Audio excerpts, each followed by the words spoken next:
문제는 이 자기 방어막, 이 강력한 실드가 우리를 더 깊은 신앙생활로 들어가지 못하도록 막는다니까요. 하나님을 더 깊이 만나지 못하도록 방해한다니까요. 내 자존심 때문에 무릎 꿇지 못하게 만든다니까요. 자기 보호심리 때문에 회개조차 하지 않으려고 한다니까요. 스스로 쳐놓은 보호막을 깨지 않으려고 자기 죄에 대해서 합리화를 시도하고 오히려 그것을 가지고 다른 이들을 공격합니다. 그리고 마음의 문을 닫아버리고 자기만의 세계로 들어가 버리곤 하죠. 예전에 카페 영업을 할 때 밤에 그날 무슨 일이 있었는지 아무튼 좀 일찍, 평소보다 일찍 문을 좀 닫아야 되는 그런 상황이었어요. 제가 평소에 10시, 10시 반까지 영업을 하고 뒷정리를 하고 제가 기도하고 들어가고 하면 뭐 한 12시 전후 되는데 그날은 9시에 영업을 끝내고 서둘러서 좀 들어가야 되는 그런 상황이었던 것 같아요. 무슨 일인지 모르겠지만. 근데 어느 어머님들이 8시 반 정도에 몇 분이 들어오셨어요. 그러면서 이 홀에서 좀 이따 가겠다. 그래서 제가 오늘은 좀 상황이 여차저차해서 9시까지만 영업을 합니다. 9시까지 한 30분밖에 이용 못 하시는데 괜찮으시겠어요? 제가 그랬더니 괜찮대요. 쿨하게. 9시까지만. 9시까지 뭐 한 30분 얘기하면 되지 뭐. 그래요. 그러고 들어왔어요. 그래서 주문을 받고 서둘러서 음료를 만들어서 내드리고 나서 저는 이제 싱크대 앞에 서서 마감 작업을 막 했죠. 이제 이것저것 일찍 들어가야 되는 상황이니까 막 이렇게 놀면 뭐합니까, 그쵸? 막 이렇게 작업을 했어요. 마무리 설거지도 하고 뒷정리도 하고 이렇게 했어요. 어차피 그 손님들 9시에 나가기로 했으니까 뭐 급할 거는 없고 어차피 한 30분 남는 시간 동안에 이것저것 저기서 조금 하면은 뒷정리할 것 미리 좀 해놓으면 되잖아요. 근데 얼마 뒤에 한 8시 45분 정도 됐는데 어머님들이 벌써 빈 음료잔을 들고 걸어 나오시는 거예요. 제가 아니 아직 9시 되려면 아직 한 15분 정도 남았는데 뭘 벌써 이렇게 나오세요? 그렇게 물었더니 이분들이 굉장히 불쾌한 표정을 저한테 지어 보이시면서 하시는 말씀이 우리 빨리 가라고 그렇게 눈치를 주는데 어떻게 더 앉아 있을 수가 있어요? 그러시는 거예요. 쏘아붙이는 거예요. 다. 그러니까 싱크대에 물 트는 소리, 컵 씻어서 이제 엎어 넣는 소리 이런 소리 들으면서 빨리 지금 오늘 문 닫을 거니까 너네 빨리 나가라 이 뜻이지? 이제 이렇게 받아들여요. 어머님들이. 저 정말 억울했어요. 왜냐하면 우리 카페처럼 작은 카페에서는요. 주방에서 그릇 하나 씻어도 소리가 거기까지 안 들릴 수가 없어요. 그렇죠? 그리고 낮에도요. 문 닫으려면 한참 남은 낮 시간에도요. 싱크대에 항상 물 틀어놓고 막 컵 닦고요. 막 합니다. 낮에도 밤에도 홀에 손님이 있거나 없거나 주방에서는 항상 막 달걀 끓으면서 뭔가를 해요. 뭘 만들려고 해도 달걀 소리 날 수밖에 없고요. 병뚜껑 따는 소리 날 수밖에 없고요. 그런데 그분들은 그런 소리 하나도 악의로 해석하는 거예요. 악의로. 아마 제가 9시까지만 영업합니다 라는 얘기를 해뒀으니까 그 얘기 안 했으면 편하게 있었을지도 모르나 9시에 문 닫는데 이제 그 생각이 있으니까 뭐야 우리 빨리 나가라는 거야? 9시 되기 전에? 이런 뜻으로 생각한 것 같아요. 그러니까 그게 마음에 남아서 무슨 소리만 들리면 빨리 나가라고 눈치 주는 거 아닌가 받아들이는 거죠. 제가 너무 당황하고 너무 억울해서 그런 거 아니라고 아무리 말을 해도 벌써 표정은 차가워지고 제 말은 들으려고도 하지도 않고 쌩 나가버립니다. 와 눈물이 나려고 그러더라고요. 서럽더라고요. 밤에 제가 정말 가끔씩 좀 이렇게 일찍 닫아야 되는 상황에 홀 손님이 들어오면 제가 몇 시까지 오늘은 문 닫습니다. 그때까지 괜찮으시겠어요? 괜찮아요 하고 들어오면 늘 평소에도 그런 식으로 했어요. 평소에도 그런 식으로 했어요. 근데 그분들처럼 받아들이는 손님은 한 명도 없었어요, 그동안. 그래서 더 황당했죠. 그 이후로는 이제 그런 경우가 생기면 정해진 시간까지는 마음 편히 계셔요. 진짜 마음 편히 계셔도 됩니다. 이렇게 얘기를 하는데 또 그 얘기가 오히려 더 마음 편히 있지 말라는 얘기처럼 들릴까 봐 저는 또 그것도 걱정인 거예요. 하여튼 그런 상황에서는 이제는 주방에서 소리 내는 것도 냉장고 문 하나 열고 닫는 것도 조심스러워지는 거예요. 다르게 해석할까 봐. 가끔 우리는 똑같은 상황이 오고 똑같은 현상을 보고 똑같은 대상을 접하고서도 정반대로 해석합니다. 어떤 사람은 지극히 자연스럽게 받아들이고, 아니 심지어는 무척 긍정적이고 호의로 받아들이는 것을 다른 사람들은 무척 불쾌하게 받아들이는 거예요.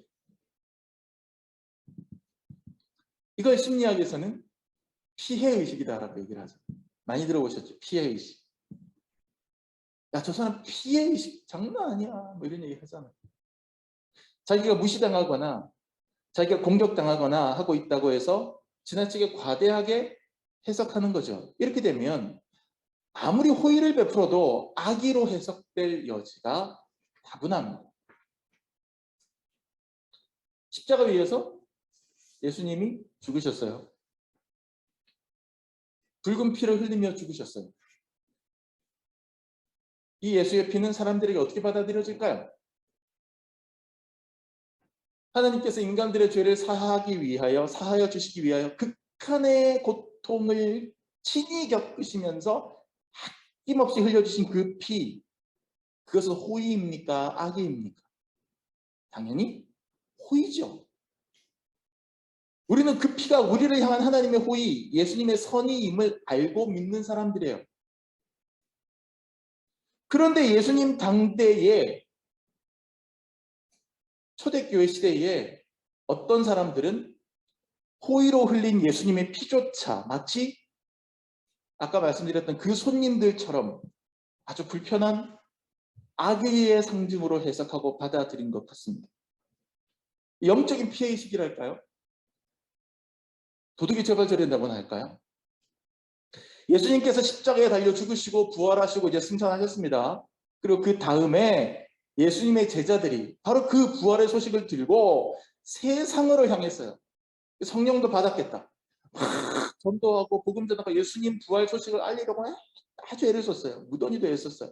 순교를 각오하고 구원의 복된 소식을 전했습니다. 하지만 유대 당국자들은요, 유대 지도자들은요, 그것을 못마땅하게 생각한 거예요. 그래서 이제 복음 전하는 제자들을 잡아다가 가두기도 하고 재판에 회부해서 넘기기도 하고 공회에 세워서 공개신문하기도 하고 그랬어요. 오늘 본문은요, 복음 전하던 사도들을 유대 지도자들이 잡아다가 공회에 세워서 공개적으로 공개신문하는 그런 내용입니다. 여기서 이 유대 지도자들이 이 사도들에게 무엇이라고 공격하는지 한번 봅시다. 28절 말씀 다 같이 한번 읽어봐요. 28절. 이르되 우리가 이 이름으로 사람을 가르치지 말라고 엄금하였으되 너희가 너희 가르침을 예루살렘에 가득하게 하니 이 사람의 피를 우리에게로 돌리고자 함이로다. 그렇게 얘기를 했어요. 자, 여기서 우리가 주목하고자 하는 것이 이 사람의 피를 우리에게로 돌리고자 함이로다. 화가 잔뜩 난 유대 지도자들이 사도들 붙잡아다가 혼내고 지금 꾸짖는 이유 중에 아주 중요한 것 중에 하나가 바로 이거예요. 야, 예수를 십자가에 못 박아서 죽게 만든 거가 유대 당국자들인데, 뭐 최종 판결은 로마의 빌라도 총독이 했지만 그렇게 되도록 막 몰아간 게 이제 유대 종교 지도자들인데, 그렇게 죽은 예수가 부활했다고 하고 그렇게 죽은 예수가 구원자라고 하고 그것을 막 전해서 예루살렘 사람들이 그것을 듣고 막 뜨거워지고 은혜 받고 막 회개하고 이런 일이 나타나는 것은, 야, 지금 니네가 지금 이렇게 하는 거는 예루살렘 백성들을 선동해서 그 예수를 죽음으로 몰고 간 우리 공격하려고 하는 거 아니야 지금? 너네 지금 우리한테 지금 공격하는 거지? 이렇게 얘기하는 거야. 이 사람의 피를 우리에게로 돌리고자 합니다. 예수가 흘린 피의 원한을 우리한테 돌려서 지금 우리를 공격 대상으로 삼는 거 아니냐, 이렇게 얘기하고 있는 거예요. 아니, 자기들이 잘못한 걸 알기는 아는 모양이에요. 그죠? 이렇게 얘기한 거 보니.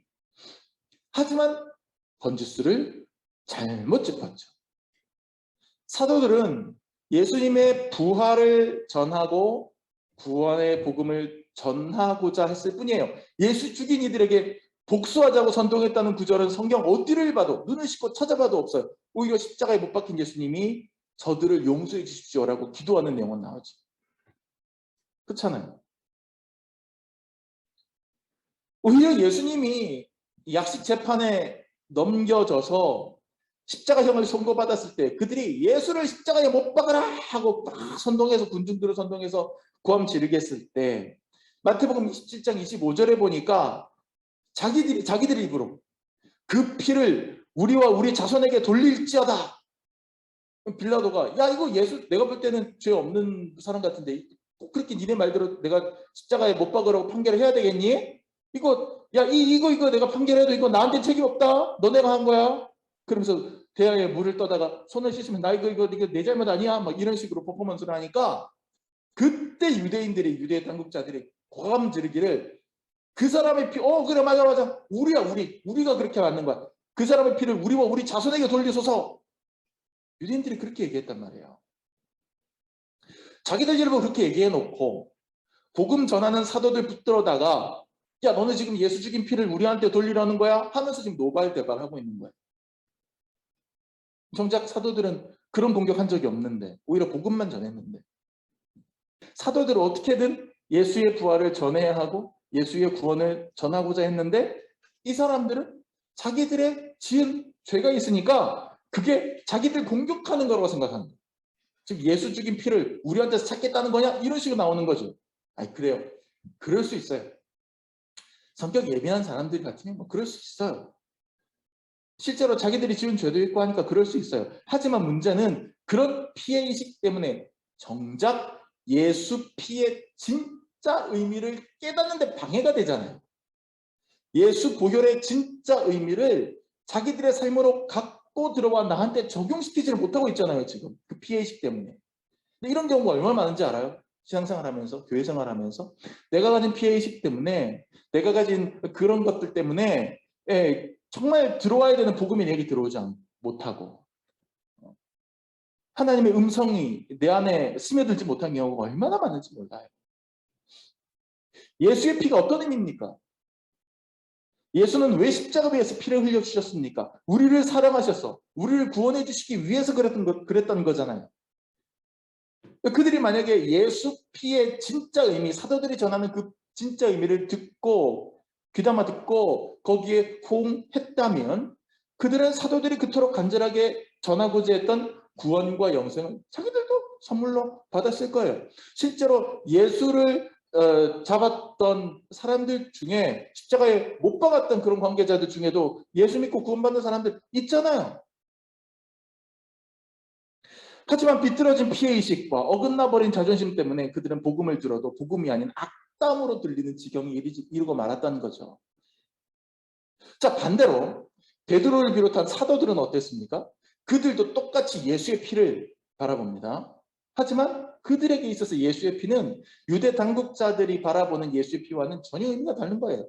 30절, 31절 같이 한번 읽읍시다. 30절, 31절 시작. 너희가 나무에 달아 죽인 예수를 우리 조상의 하나님이 살리시고 이스라엘에게 회개함과 죄사함을 주시려고 그를 오른손으로 높이사 임금과 구주로 삼으셨느니라.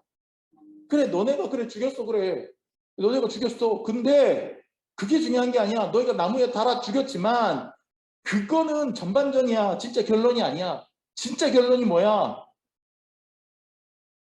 하나님이 사실 살리셨어. 어쨌거나.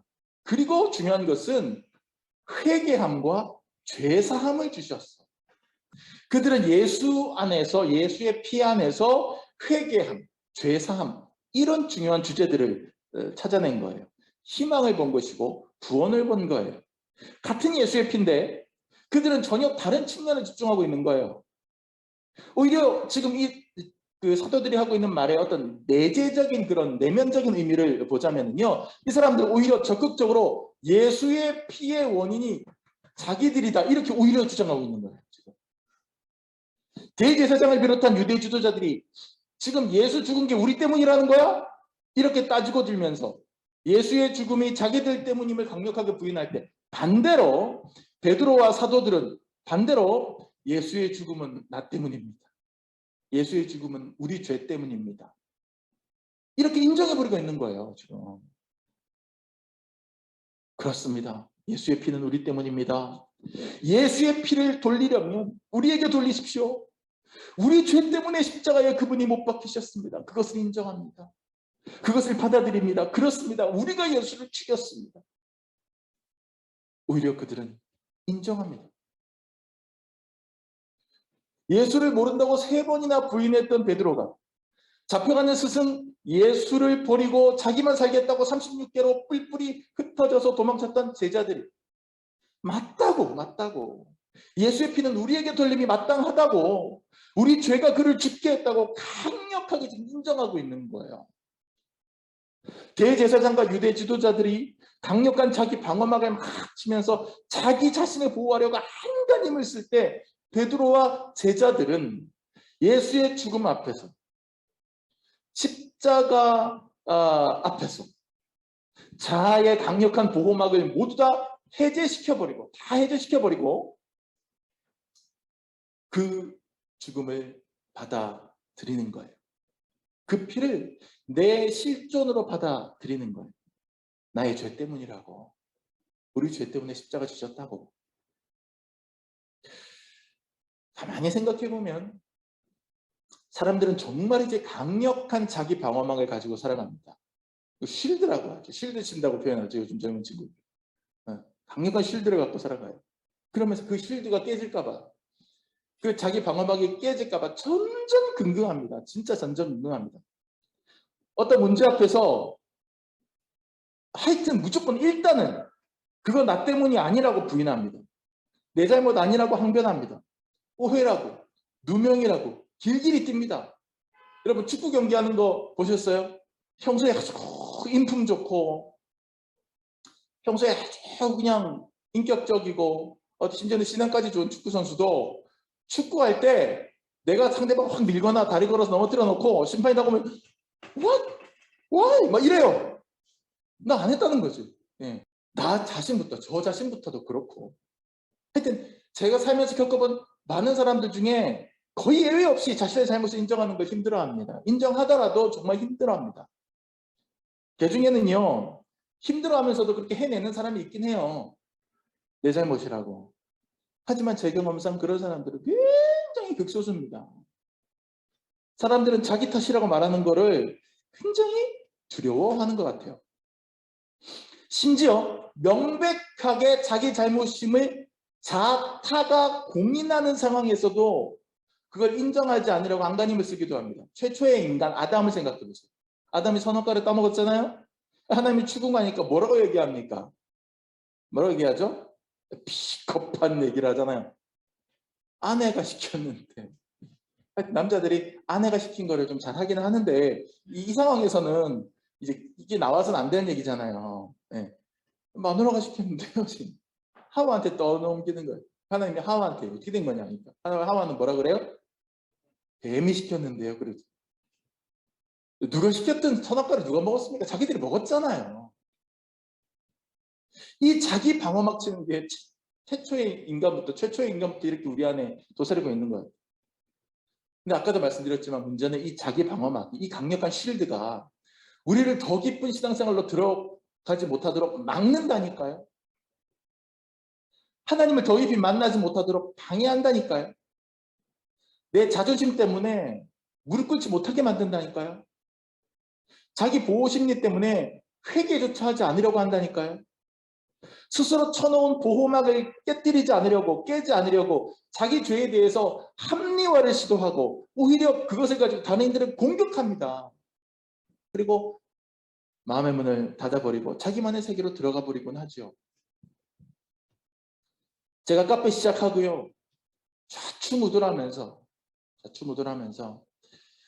고백하건대 아내에게 상처를 정말 많이 줬습니다. 익숙하지 않은 일을 하면서 제가 해결하기 어려운 일이 생기거나 일이 꼬이거나 낭패를 보게 됐을 때 정말 미안하게도 제일 먼저 아내에게 이렇게 투덜대는 거예요. 당신이 지난번에 이렇게 하는 게 좋겠다고 했잖아요. 난 당신 말 듣고 한 건데. 아니면 내가 지난번에 이렇게 하자고 했을 때 그렇게 안 해도 될 것 같다고 당신이 그랬잖아요. 그때 내 말 들었으면 이런 일 없었지. 그렇게 상처를 줬어요. 물론 저만 그런 건 아닙니다.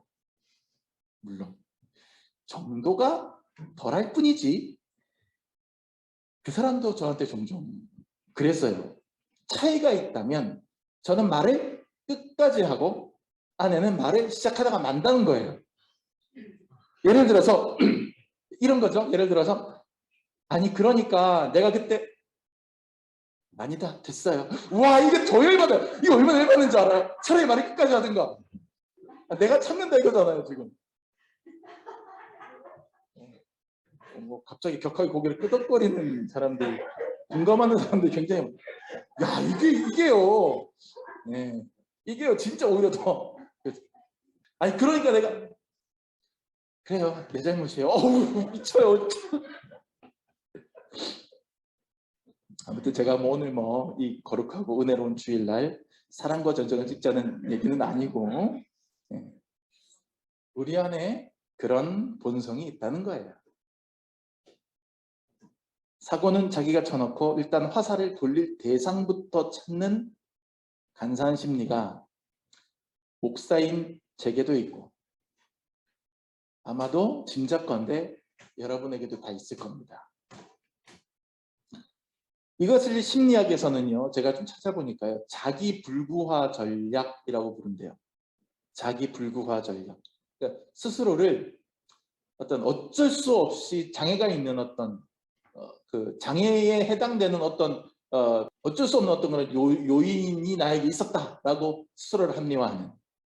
그러니까 실패할 경우를 미리 상정해 놓고 왠지 실패할 것 같으니까 실패할 경우를 미리 상정해 놓고 변명거리를 미리 마련해 놓으면 오히려 실패하면 그걸 받아들이기가 편해지는 거예요. 예를 들어서 어떤 사람이 연락해야 되는데 그 사람한테 연락하기가 너무 싫어. 정말 내키지 않아요. 하지만 꼭 연락해야 되는 사람이 있을 때 일부러 내가 막 바쁜 일을 벌립니다. 그래 놓고는 나중에 밤에 잠자리 들면서 아, 그 사람한테 오늘 내가 연락을 못했네. 아니, 오늘 어차피 너무 일이 많아서 너무 바빠서 어차피 연락할 수가 없었어. 이건 어쩔 수 없었던 거야. 이렇게 합리화하는 거예요. 스스로. 이게 자기 불구화 전략이에요. 탓을, 그 요인을 만들어 놓고 내 스스로가 그냥 실패해버리는 거죠. 그래 놓고는 아, 이건 어쩔 수 없었어. 나는 도전했는데 이거 실패한 거야. 아이, 코로나 때문이야. 이렇게 넘겨버리는 거예요. 이러한 자기 불구화 전략 심리로 인해서 우리는 탓을 외부로 돌리고 자기는 정당한데 어쩔 수 없이 그렇게 된 것으로, 그렇게 내가 할 수밖에 없었던 것으로 생각하고 싶어 합니다. 그래서 제일 만만한 대상을 찍어서 너 때문이야, 너 때문이야, 너 때문이야 라고 해버리고 나는 마음의 평안을 얻으려고 하죠. 하지만 이것은 나 자신에 대해서 한없이 관대하고자 하는 상당히 편향된 그러한 시도입니다. 그런 의도입니다. 다른 이들의 잘못이나 허물도 그런 식으로 이해해 주나요? 그렇지 않잖아요. 신앙생활 할 때도 이런 식의 비뚤어진 자기 방어 욕구가 발동됩니다. 특히 성령께서 우리의 마음에 찔림을 주실 때 나 자신은 어떻게든 핑계를 만들고 어떻게든 합리화의 논리를 만들어냅니다. 스데반이 돌에 맞아 죽을 때 스데반의 설교를 들었던 사람들 마음에 찔림이 조금이라도 없었을까요? 있었을 거란 말이에요. 하나님의 사람들을 핍박했던 초대교회의 사람들 마음에 찔림이 전혀 없었을까요? 있었을 거란 말이에요. 근데 그들은 귀를 막고 마음의 찔림을 받는데 귀를 막고 달려들었다고 했단 말이에요. 어제 인터넷 보도를 보니까 우크라이나에서 성폭행이 어마어마하게 지금 이루어지고 있는데 그것이 뭐 정말 3살짜리 아기부터 시작해서 70대 노인까지 가리지 않고 심지어는 남자, 아이, 남자, 어른들까지 다 대상이라는 거예요. 그 끔찍한 일들이 벌어지는데 왜 그러느냐? 그렇게 함으로써 그 사람들이 자기가 힘을 과시한다는 거죠. 지배의 어떤 그런 이미지를 줘서 사람들에게 공포심을 심어주는 그런 극악한 일을 저지르면서도 그 사람들은 자기들은 나라를 위해서 이것을 수행한다고 생각했을 거예요. 2차 세계대전 당시에 일제가 저질렀던 만행을 보세요. 그들도 그랬잖아요. 나라를 위해서 우리가 한다. 그런 마음으로 그렇잖아요. 731 부대인가요? 그러고 해서 수없이 많은 사람들 잔인하게 실험 대상으로 삼고 그렇게 했잖아요. 주변에 프레셔가 있을 때 오히려 벌컥 화를 냅니다. 그래서 지금 내가 뭘 잘못했다는 거야? 이게 바로 예수의 피를 대하는 대제사장과 유대 지도자들의 왜곡된 반응입니다. 이 사람의 피를 우리에게 지금 돌리려고 하는 거야? 이런 반응. 물론 올바른 신앙인의 태도가 아니죠. 우리는 나 자신의 방어 논리, 나 자신의 심리적인 핑계보다 하나님의 뜻과 음성에 더 반응하고 순종해야 합니다.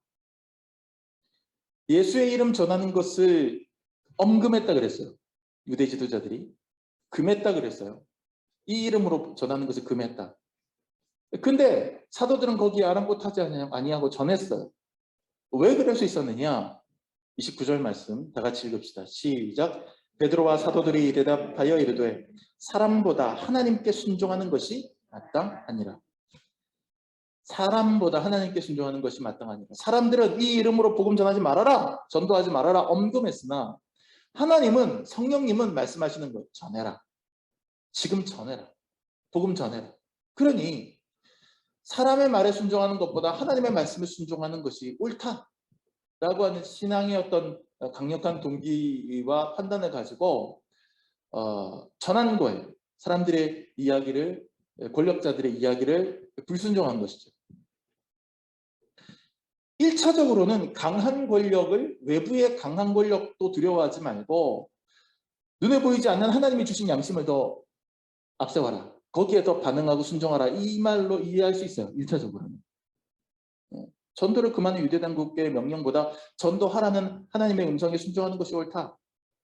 하지만 조금 더 우리가 깊이 생각해 보면 우리 내면의 목소리에 한번 귀를 잘 기울여 보면 또 다른 강력한 사람의 목소리가 있어요. 사람보다 하나님께 순종하는 것이 마땅하니라. 그 얘기는 하나님보다 사람에게 순종하는 사람 경우가 또 많다는 얘기잖아요. 역설적으로 보면. 그러면 사람이 가장 순종하는 게 뭔지 아세요? 권력자들의 말? 네, 그렇죠. 근데 그거보다 더 순종 잘하는 사람의 목소리가 있습니다. 그게 뭔지 아세요? 자기 자신의 본능. 내 자아의 목소리. 우리는 거기에 정말 잘 넘어갑니다. 진짜 강력한 권력은 나의 자아의 권력이에요. 공부 더 해야 되는데 내 안에 자아의 목소리가 얘기하죠. 공부가 밥 먹여주니. 이거 일 끝내고 자야 되는데 건강을 생각해. 다 될 거야. 그냥 자. 내 안에서 자아의 목소리가 들리죠? 정말 강력한 권력입니다. 수많은 사람들이 내 안에서 울리는 자아의 목소리에 순종을 해요. 그래서 거기에 따라갑니다. 근데 우리는 늘 나를 이끌어가고 나에게 강력한 영향력을 행사하는 것은 외부의 어떤 강력한 그 권세나 그런 영향권자라고 생각을 해요. 그렇지 않아요. 그들은 부차적이에요. 1차적으로는 내 안에 있는 나의 목소리입니다. 사람의 목소리에 순종하는 것, 다른 사람일 수도 있지만 나 자신일 수도 있어요. 하나님의 목소리와 나 자신은 내 자아의 목소리가 상충될 때 우리는 진짜 내 자아의 목소리를 꺾고 하나님의 목소리에 순종합니까? 총칼을 들이대고 법전을 들이대면서 우리를 협박하는 세상 권력이 아니라 그냥 내 목소리, 나 자신, 우리는 거기에 대해서 수없이 많이 무너지고 패배합니다. 나의 목소리를 제일 우선시하는 것 역시 사람에게 순종하는 거잖아요. 하나님이 아니라.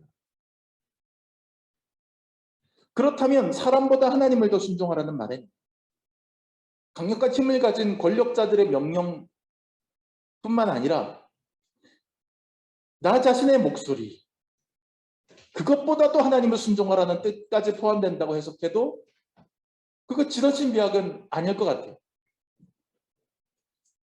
사실 따지고 보면은 신앙적인 양심에 의해서 거대한 권력에 불복종해야 하는 상황에 처했을 때 표면적으로 볼 때는 강력한 그 권력에 우리가 맞서 싸우는 것처럼 대항하는 것처럼 보이지만은 그 이전에 기본적으로는 자기 자신의 목소리와의 싸움부터 시작되는 거예요.